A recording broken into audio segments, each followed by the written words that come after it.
This is KUGAN CASSIUS for IFL TV, proudly sponsored by Everlast. We're in the Matchroom bubble here, ahead of Ben Vargas this Saturday night live on Sky Sports and The Zone. I'm joined by professional boxer John Hedges. How are you, mate? Yeah, all good, thanks, Coog.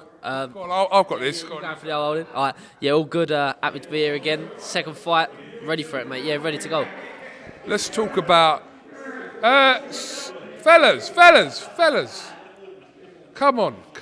Imagine me coming into the Matchroom radio station and start kicking off in there, mate. Come on, Diamante, come on. It's Hedges here, mate. Hedges is online. Hedges is live now. Come on. David, he reckons Cassius Diamante in the lobby or something. That's what I've heard. I don't know. Yeah, this is the thing. Why are you? So I'm over here with Bones Adams. I'm over here with Lee Baxter. Bones Adams, former world champion, one of the baddest mofos on the planet.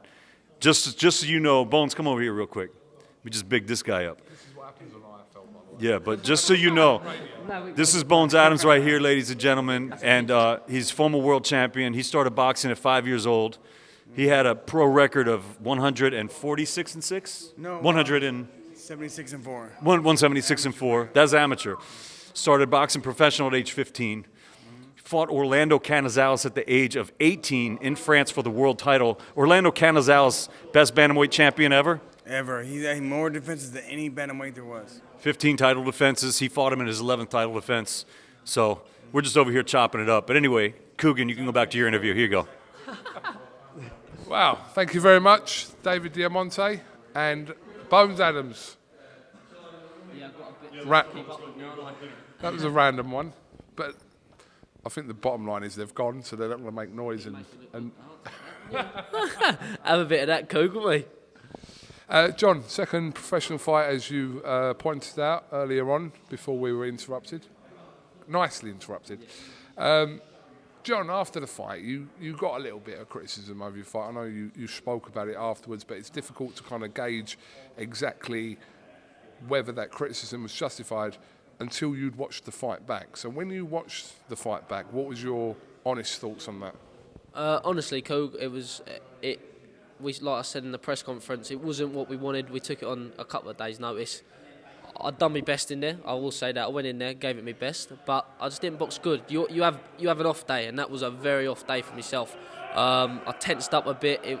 It was my debut, so I was trying to impress probably too much, and my shots weren't flowing. But this is my time to revenge myself and show people what I'm all about. So when you go back and kind of reflect on that, do you look at that as kind of, right, your debut's out the way, you come away obviously with the win, but that wasn't a true reflection of the real John Hedges? Yeah, exactly. Like, I do myself proud every time I'm in there. I'm on a big stage. I'm a young boy. I'm 18 years of age still. Listen, the main thing is you do your family, your people around you proud. But I want to now show them what I know I can do. I want to show them the level I'm at, and the reason why I spar the best people and the reason why people want to watch me is because of my talent, and I want to show that come Saturday night. When boxers are matched correctly, I think between fights 1 and, say, sort of 8 or 9, there is a fight in there where questions are asked of them. Maybe you had that in the first fight that kind of you've learnt from and kind of can adapt to your second fight and kind of pick out the bits where you felt you went wrong. Yeah, exactly. Like, people get the step up, like you just said there, after 7, 8 fights. I went in with, I'm not a journeyman. I had basically a 50-50 record. So I'd done that from the start, and it was no preparation for it, and I got the win. So it was a big curve to say I've done that on the biggest stage, and I've started my career off with a good win on my card. So now we're not hand-picking opponents. We're still boxing because of obviously the time, the pandemic and all things like that. But we're working hard, and we're just going to fight whoever my manager says is correct and Eddie says is correct, and then we'll take that. We're not aware of your manager. Who's your manager? Not aware. Go Sam Jones and Adam Morrell. Oh, Sam and Adam, yes, we're very familiar with them. But I mean, I've spoke to Sam about you before you turned professional, and he's always kind of said to me, like, off the record in phone calls, like, just wait until this kid gets going. He's very good, obviously. You're part of a very strong stable at the moment at SJAM, and he said, just watch this kid. He can fight, and you'll see it in time. Obviously, he would have been disappointed, kind of with more so the response and kind of possibly your own performances as you're talking about. But he's kind of adamant that just give this kid a chance and just watch how good he really is.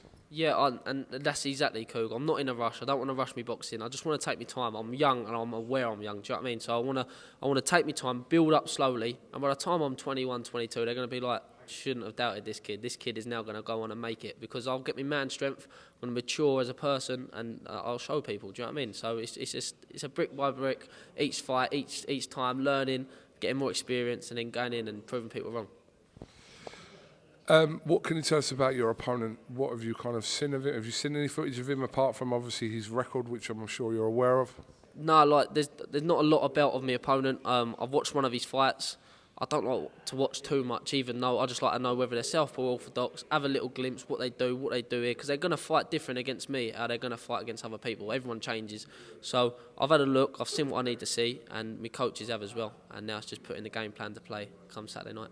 Is it a good thing? Because obviously, listen, if you ironed him out in the first round, and obviously the feedback and the kind of that criticism wouldn't have been there. But would you say that kind of you've dealt with that side of boxing, that all eyes are on you, especially when you're fighting on a big platform like this, that kind of any wrong move or anything kind of that doesn't go your way, you're gonna get that criticism regardless of like who you're fighting?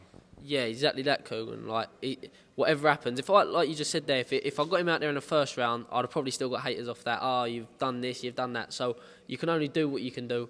And the main thing is the person who's in there, and myself being, you can only do your best. And every fight I'm going into, I train hard, I put everything on the line, and I'd give it my best every shot. So that's the main thing.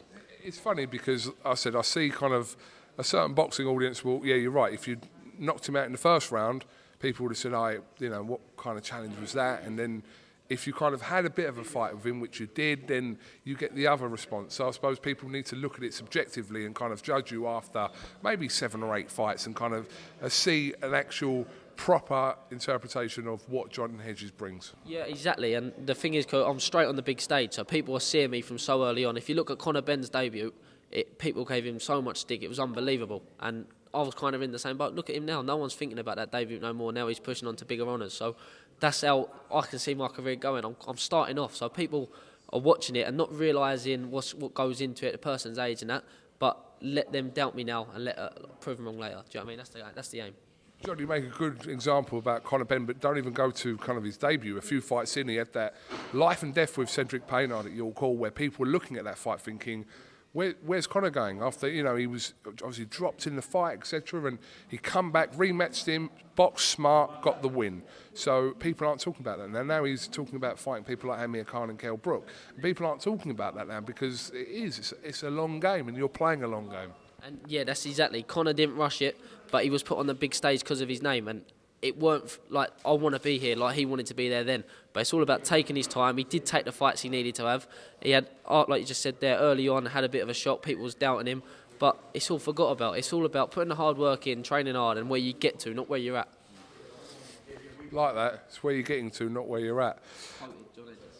2021. John, listen, wish you the best of luck. We'll grab a word with you after the fight. Obviously, yeah, Ben Vargas. Interesting female fight between Shannon Courtney and Ebony Bridges, which is obviously people are talking about. Savannah Marshall, so plenty of stars on the bill, and yeah, you're adding to that. Yeah, can't wait. I can't ask for a better opportunity. I'm on the big stage again, proper show. Let's get it. Let's do the job. No problem. I was hoping Sam Jones was going to make an appearance in the bubble, but he's not. So shout out to Sam Jones at home and Adam as well. Everyone at S-Jam. Busy time. So yeah, best of luck on Saturday night. Thank you very much, KUGAN. Thank you.